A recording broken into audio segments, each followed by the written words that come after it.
Eto na nga mga chong, marami tayong PBA updates. Barangay Ginebra Team Practice. Bakit nga ba hindi pa nagsisimula? Barangay Ginebra Coach Team Cone. Interesadong i-draft si Dalp Panopio. Ilang araw na nga lang bago ang PBA Rookie Draft ay mukhang meron na ngang tinitignan na player si Coach Team na possible nilang i-draft. Dahil nitong mga nakalipas nga lang na araw ay nakita nga itong si Dalp Panopio sa practice facility ng Barangay Ginebra. Hindi nga natin alam kung personal itong pumunta sa practice facility ng Ginebra o inimbitahan siya ng Barangay Ginebra. Nadulas nga si Coach Team noong tanungin patungkol sa pagbisita ni Greg Slaughter. Nasabi ni Coach Team na wala siyang idea sa pagbisita ni Greg Slaughter. Ang tanging agenda ng araw nila ng araw na yan ay scout at tingnan yung kakayanan ng player na possible nilang i-draft. At yung player nga na binabanggit ni Coach Team ay itong si Dalp Panopio. Sa mga hindi nakakakilala sa kanya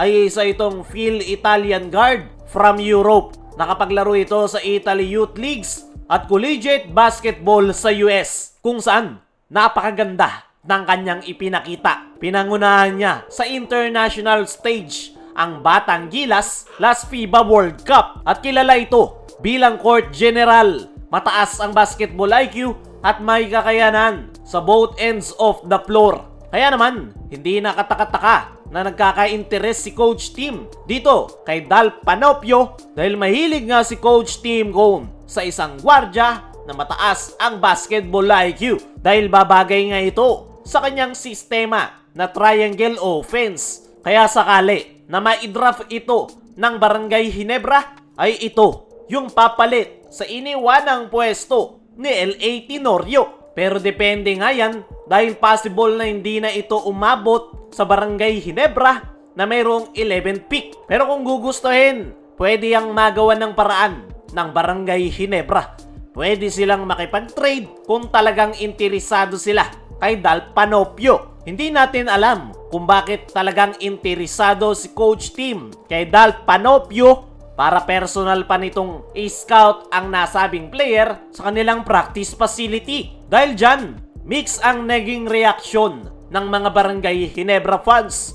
May mga nagsasabing pwedeng maging future investment ang isang guard tulad ni Panopio. Pero mas marami ang nagsasabi na ang mas kailangan ng Barangay Ginebra ay isang big man dahil yan yung kanilang problema sa mga nakalipas na season at yan yung dahilan kung bakit hirap na hirap silang makakuha ng kampyonato dahil hindi na nga kinakaya ni Japet na mag-isa sa loob ng painted area. May mga nagsasabi pa na marami na raw masyadong gwardya ang Ginebra. Pero kung lalawakan natin yung ating pangunawa ay ilan lang yung talagang naaasahan ni Coach Team sa pagpapacilitate ng kanilang opensa na triangle offense. Nandyan si Scotty Thompson na pilit na pinaglalaro ni Coach Team as a solid point guard, which is hindi naman talaga yan yung laro ni Scotty. Dahil more on sipag at hustle sa loob ng painted area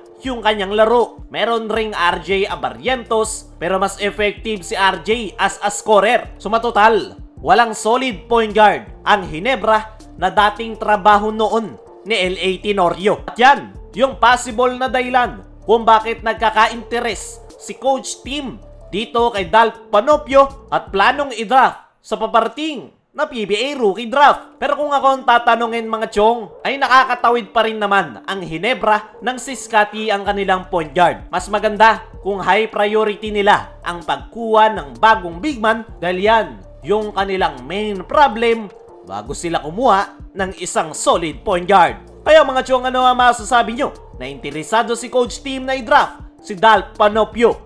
I-comment mo lang dyan sa ibaba. Dumako naman tayo dito sa kabilang balita. Barangay Ginebra Team Practice. Bakit nga ba hindi pa nagsisimula? As of now nga mga chong, nagsimula na yung team practice ng iba't ibang kuponan para paghandaan ang paparting na panibagong season. Gaya na lang ng Meralco Bolts na nagsimula na ang team practice nitong nakalipas na araw, rain or shine Elasto Painters, maging ang bagong koponan ni L.A. Tenorio na Magnolia Hotshots ay nagsimula na ang team practice. Halos lahat nga ng koponan ay nagsimula na ng paghahanda para sa paparting na panibagong season, maliban na lang sa Barangay Ginebra. Dahil hanggang sa ngayon, hindi pa rin nagsisimula ang team practice ng koponan ni Coach Tim Cone. Bakit nga ba hindi pa sila nagsisimula?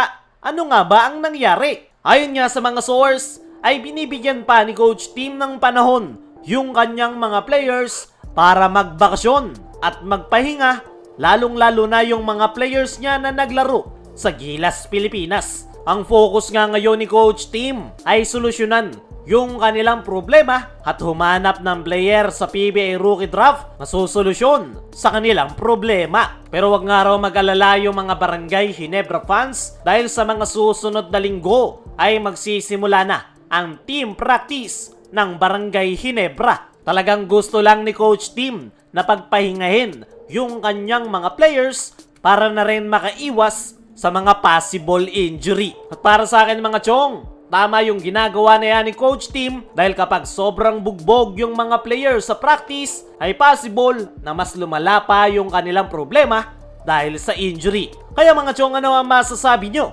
ngayong hindi pa nagsisimula ang team practice ng Ginebra? Ano rin yung masasabi nyo na target ni Coach Tim sa paparating na PBA Rookie Draft? Itong si Dal Panopio. I-comment mo lang dyan sa ibaba.